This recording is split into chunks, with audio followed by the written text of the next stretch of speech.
Uşaqlar, bu günləri atomun quruluşunu izah edəcəm sizə. Deməli, bizə veribdir Skandinaviya yarımadasında şimal və cənub qütblərində baş verən qütb gecələrində qütb parıltıları kimi adlandırılan maraqlı hadisə müşahidə olunur. Baxırsınızmı uşaqlar, maraqlı hadisə nədir? Burada sarımtılı yaşıl, sonra bənövşəyi, qırmızı rəngli şüaların nədir? Olmasıdır, işıqların sayrışmasıdır. Bu zaman sarımtılı yaşıl, qırmızı işıqlar üfüqdə sayrışır. Alimlər müəyyən etmişdilər ki, qütb parıltıları atomun kiçik zərrəciyi olan elektronlar hesabına baş verir. Deməli, bax, burada baş verən bu hadisə atomda olan elektronlar hesabına baş vermişdir. Günəşin yüksək enerjili şüaları atmosferdə olan azot, atmosferin əsas tərkib hissəsi nədən ibarətdir? Azot və oksigen. Dedik ki, atmosferin əsas tərkibi azot və oksigen molekullardan əsas tərkibi ibarətdir.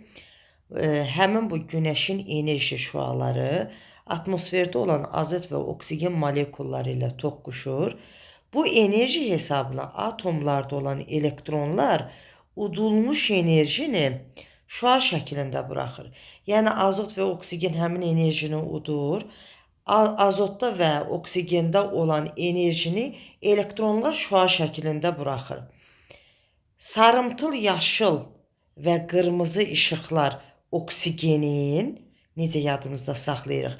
Oksigen biraz, yəni hərflər çoxdur deyə və yaxud da uzun səslənir deyə sarımtıl yaşıl qırmızı işıqlar oksigenin. Mavi işıqlar, yəni az hərfdən ibarətdir, azota məxsusdur. Azotun elektronlarının enerjini deməli şüalandırması nəticəsində əmələ gəlir.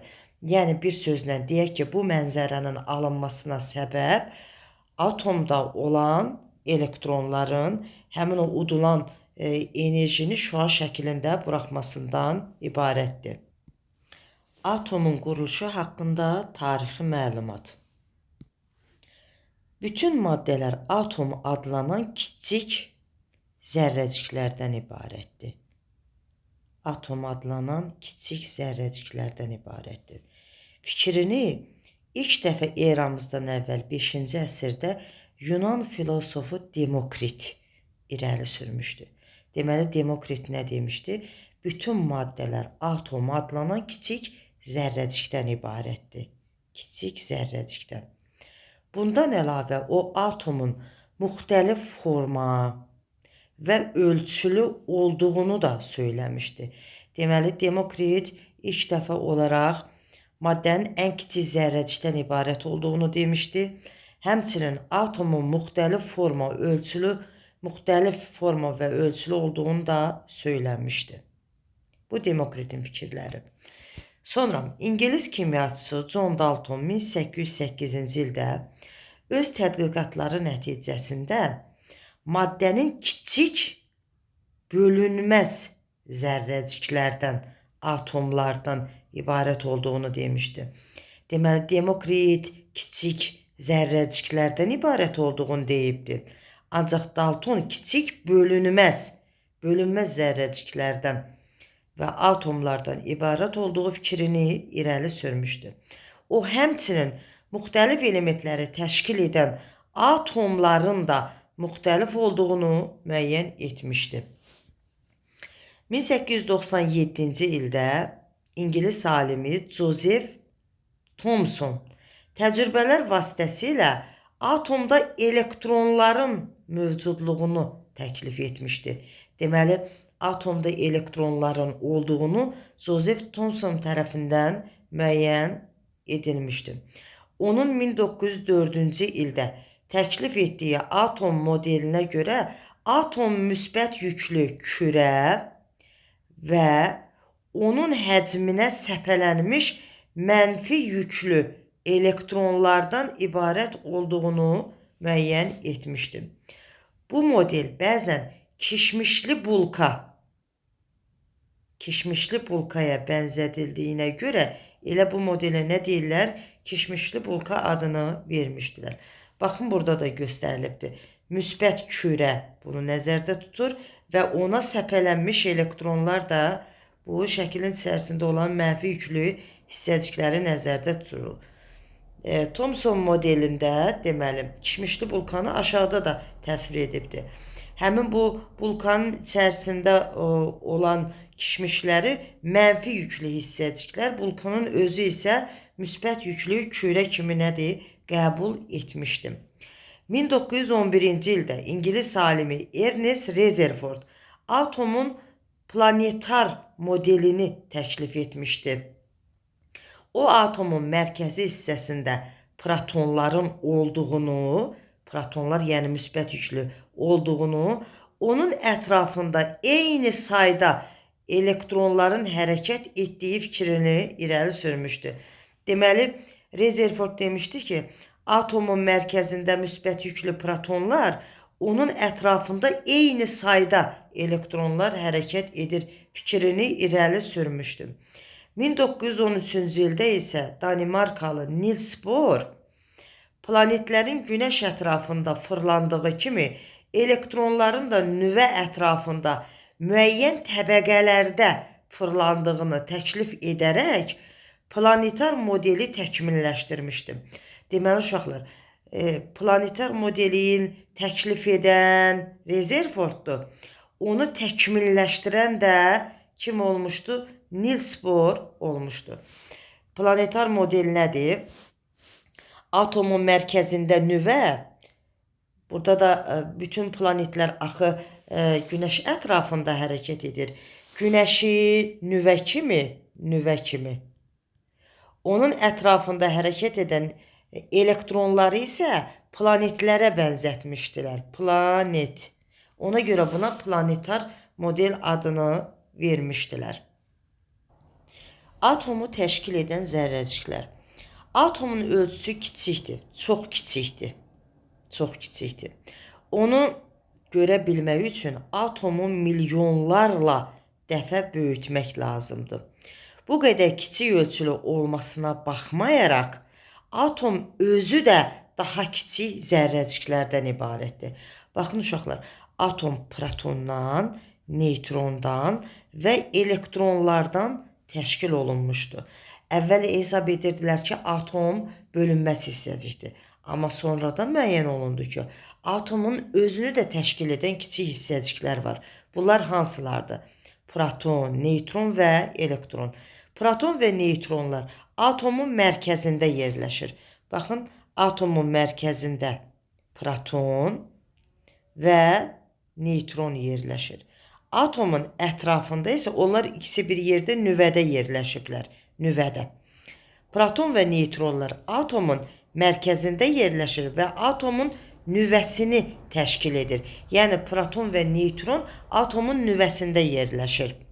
Elektronlar nüvə ətrafında, elektron təbəqələrdə, elektron təbəqələri, məsələn, bu bir təbəqə, baxın, bu da digər təbəqə.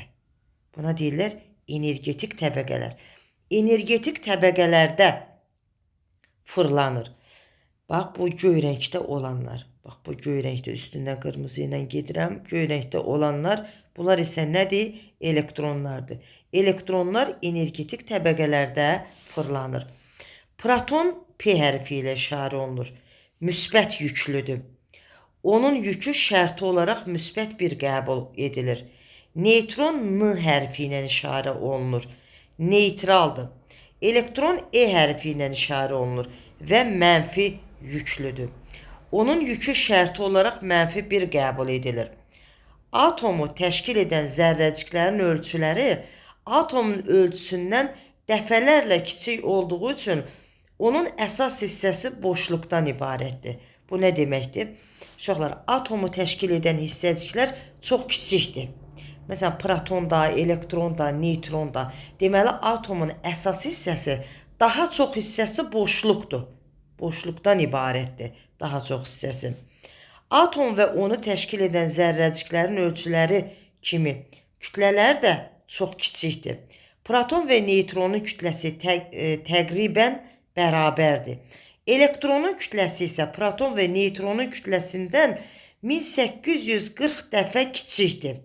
Elə buradan da görsənir ki, baxın, protonun ölçüsü ilə bu bənövşəyi rəngdə olan elektronun ölçüsü arasında, ölçüləri arasında çox fərq var. Elektron kiçikdir, amma protonu böyükdür. Çünki onun kütləsi də böyükdür.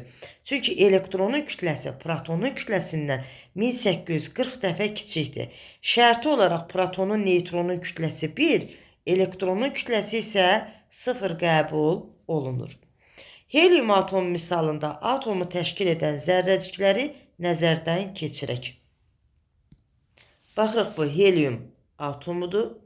Helium atomunun nüvəsində protonun yükü müsbət 1-dir, kütləsi 1-dir, sayıda 2-dir. Baxın, 2 dənə proton var. Gəldik neytrona. Neytron da elə protondan ikisi də nüvədə yerləşirlər. Neytronun işarəsi N-dir, şərti yükü 0-dır, şərti kütləsi isə 1-ə bərabərdir. Say baxımından isə neytronun sayı 2 dənədir. Elektronun işarəsi, deməli, elektron, baxın, elektron protondan kütləsinə görə kiçikdir deyə o, yəni kiçik ölçülü olaraq göstərilibdir. İşarəsi E-dir, şərti yükü -1-dir, şərti kütləsi isə nədir? 0 qəbul olunur.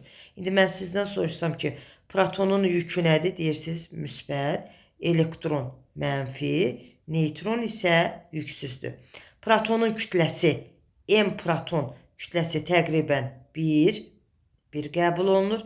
Neytronun, M neytronun kütləsi 1, elektronun kütləsi isə 0 qəbul olunur. Bura baxalım uşaqlar, maraqlı bir hadisə var burada, yəni hadisə təsvir olunubdur. Atomun nüvəsi atomun öz ölçüsündən 100.000 dəfələrlə kiçikdir. Nüvə daha kiçikdir. Atomun özü ondan 100.000 dəfələrlə böyükdür. Bunu bir noxud dənəsinin orta ölçülü futbol stadionu ilə müqayisə etsək, həmin o noxud olur bizdə atomun nüvəsi, stadionun özü isə olur nə? Atomun öz ölçüsü. Noxud stadiondan nə qədər kiçikdirsə, atomun nüvəsi də atomun özündən o qədər nədir? Kiçikdir. Belə müqayisə aparıblar. Deməli, müxtəlif elementlərin fərqli atomlardan təşkil olunduğunu bilirsiniz. Məsələn, helium elementi helium atomlarından, lityum elementi lityum atomlarından, fərqli atomlardan, berilyum elementi berilyum atomlarından təşkil olunubdur. Bu atomlar tərkibində olan zərrəciklərin sayına görə bir-birindən fərqlənirlər. Helium, lityum, bir də berilyum misalında bunlara baxaq. Məsələn, heliumun nüvəsində baxaq görək 2 dənə bənövşəyi rəngdə olan bu protonu göstərir. 2 proton var. 2 yaşıl rəngdə olan neytronu göstərir. 2 neytron var. Ətrafında hərəkət edən kiçik ölçülü, mənfi yüklü hissəciklər isə 2 dənə elektrondur. Bu da 2 dənə elektron. Lityuma baxırıq. Baxaq görək neçə dənə proton var. Bənövşəyi rəngdə olanlar 1, 2, 3 dənə proton var. Yaşıl rəngdə olan 4 dənə neytron var. Neytron yüksüzdür, proton müsbət yüklü hissəcikdir. Ətrafında da hərəkət edən 3 dənə nə var? Elektron var. Berilyuma baxırıq. 4 dənə deməli proton var. Bənövşəyi rəngdə olanlar protonlardır. 5 dənə neytron var. Protonla neytron atomun nüvəsində yerləşir.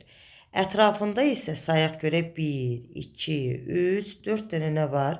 Elektron var. Biz bu verilənlərə əsasən deyə bilərik ki, atomda neçə proton varsa, o qədər də elektron var. Baxaqın uşaqlar. 2 proton, burada 2 elektron. Baxın, 3 protonu varsa, deməli 3 də elektronu var. 4 protonu varsa 4 elektronu var. Buradan belə nəticəyə gəlirik ki, atom neytral hissəcikdir. Nə müsbətdir, nə mənfi. Ona görə ki, onun müsbət yüklü protonu ilə mənfi yüklü elektronlarının sayı bir-birinə bərabərdir. Ona görə atom, mən sizdən soruşsam ki, atom müsbət yüklüdür, yoxsa mənfi yüklü? Deyirsiniz ki, atom neytral hissəcikdir. Çünki onun neçə müsbət yükü varsa, o qədər də mənfi yükü var. Ancaq burada nələr fərqlidir? Hər bir atomda neytron sayı fərqlidir. Məsələn, heliumun 2 neytronu var, lityumun 4 neytronu var, berilyumun 5 neytronu var. Bunların neytronları bir-birindən nədir? Fərqlənirlər. Öyrəndiklərinizi tətbiq edin. Bunlara da baxaq. İngilis kimyaçısı John Daltonun atom maddənin bölünməz hissəciyidir fikri müasir tədqiqatlara görə düzgündürmü? Fikrinizi əsaslandırın. Xeyr, bu düzgün deyil. Ona görə düzgün deyil ki, atom özü də kiçik hissəciklərdən ibarətdir axı. Deməli, çünki atomda proton, elektron, neytron var. Burada da yazıb bölünməz. Bu fikir doğru olmadı. Sonra berilyum elementi verib protonunun sayı A. Biz burada berilyumun protonunun sayını neçə götürmüşdük? 4. A-nın yerinə nə yazaq? 4. Neytronun sayı neçədir berilyumda? Berilyumda neytronun sayı 5'dir. B-nin də yerinə 5 yazaq. Aşağıda B-nin yerinə 5 yazsam, 5'in üstünə 1 gəlsək, 6 neytron edir. A-nın yerinə 4 yazsam, 4'ün üstünə 2 gəlsəm, 6 proton edir. Bizdən nə soruşur? Deməli, bizdən karbonun protonu ilə neytronun sayını soruşur. Karbonun protonu 6 oldu, karbonun neytronu da 6 oldu. Sonra B variantında deyək ki, 2 elektronu atomun birinci, digərini isə ikinci elektron təbəqəsində yerləşdirməklə karbon atomunun modelini dəftərinizə çəkin. Karbon atomunu çəkdim. Deyir, birinci təbəqəsində neçə elektron? Birinci təbəqəsində 2 elektron. 2 elektron qeyd edim. İkinci təbəqəsində qalan elektronu. Baxaq, neçə dənə protonu var? 6. 6 protonu varsa, deməli 6 da elektronu var. İkisini yazdıq bura, qaldı 4 dənə. 1, 2, 3, 4 dənə də elektron xarici təbəqədə yerləşdiririk. Nə üçün proton və neytronların şərti kütləsi 1 götürüldüyü halda elektronun kütləsi təqribən 0 qəbul olunur. Ona görə ki, elektronun kütləsi çox kiçikdir. Bu baxımdan 0 qəbul olunur. İkinci tapşırıqda deyilir ki, lityum atomunda 3 proton, 4 neytron olduğunu bilərək müsbət, mənfi və neytral zərrəciklərin sayını müəyyən edin.